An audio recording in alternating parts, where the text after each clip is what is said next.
Assalamualaikum warahmatullahi wabarakatuh. Apa khabar semua murid-murid? Ustaz doakan murid-murid berada dalam keadaan yang sihat hendaknya. InsyaAllah pada pagi ini kita akan sambung semula pelajaran kita iaitu mata pelajaran pendidikan Islam bagi tahun 6 dengan tajuk Perkembangan Islam selepas pembukaan Kota Mekah. Tapi sebelum tu, kita mulakan dengan bacaan doa. Bismillahirrahmanirrahim. Allahumma aftah alaina hikmataka wa anshur alaina min khadaini rahmatika ya arhamar rahimin. Rabbi shrah li sadri wa yassir li amri wahlul 'uqdatam min lisani yafqahu qawli. Amin ya rabbal alamin.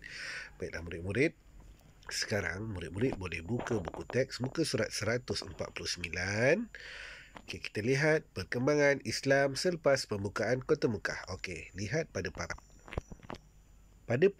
pembelajaran yang lepas, kita telah mempelajari tajuk pembukaan Kota Mekah, iaitu pelajaran yang ke-15. Okey, untuk minggu ni, kita belajar tentang perkembangan Islam selepas pembukaan Kota Mekah.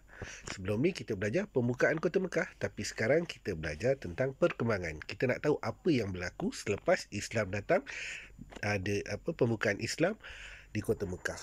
Okey, kita lihat.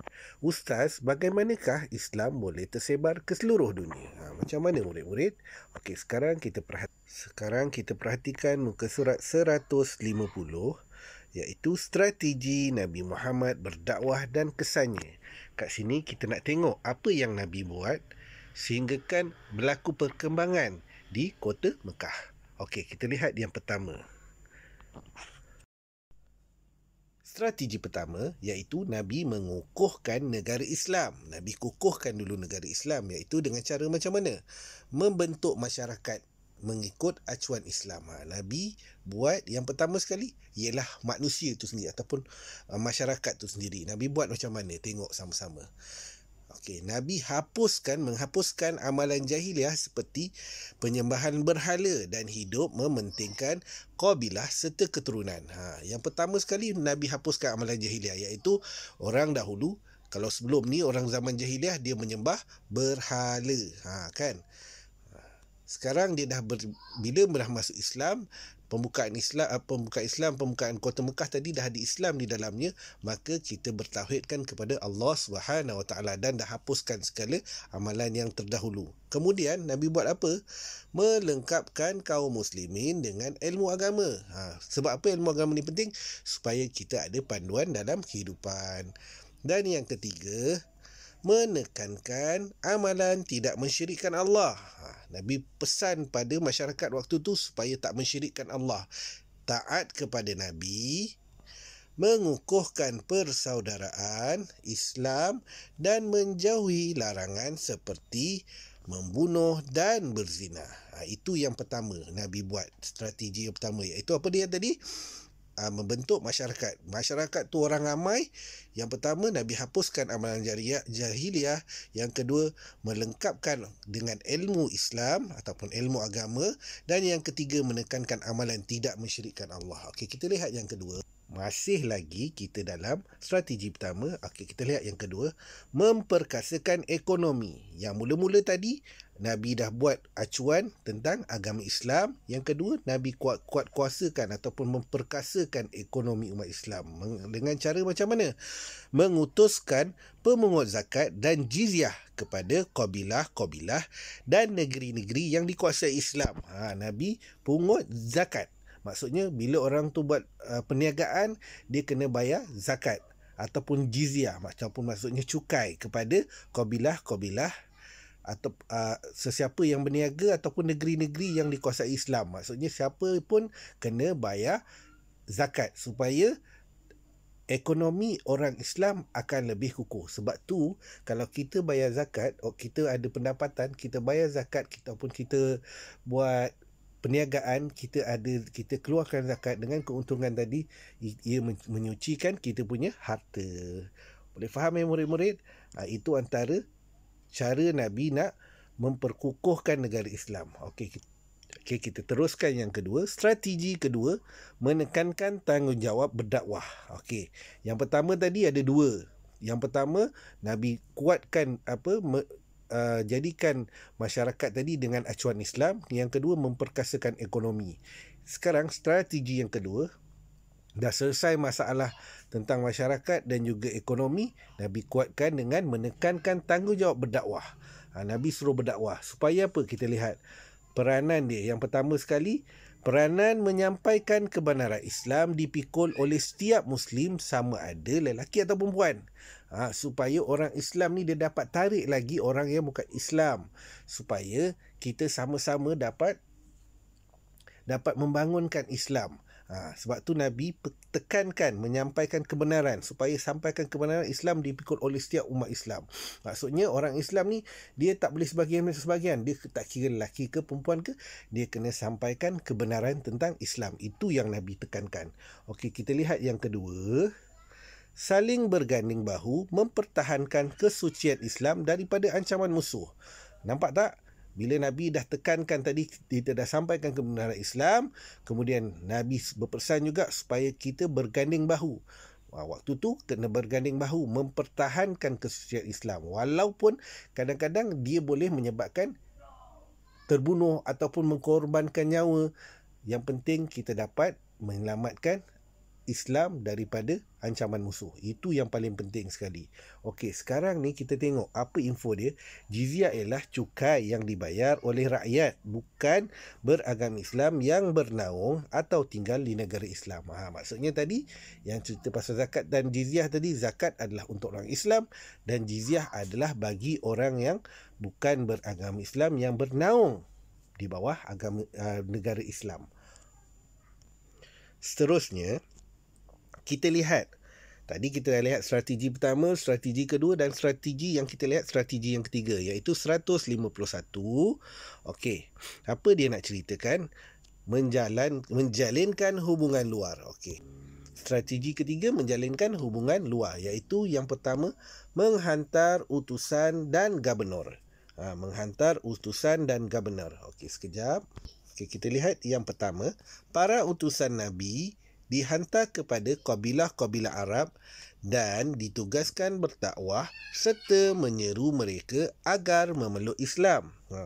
Nabi utuskan gubernur hantar kepada kabilah-kabilah Arab dan ditugaskan berdakwah. Tugas dia berdakwah, menyeru mereka agar memeluk Islam. Nabi macam mana nak ajak orang memeluk Islam? Nabi dah ajar tadi, kena sampaikan kebenaran. Okey, kita tengok lagi. Dan kedua tadi apa? Kena mempertahankan Islam daripada ancaman musuh. Sekarang kita lihat yang kedua.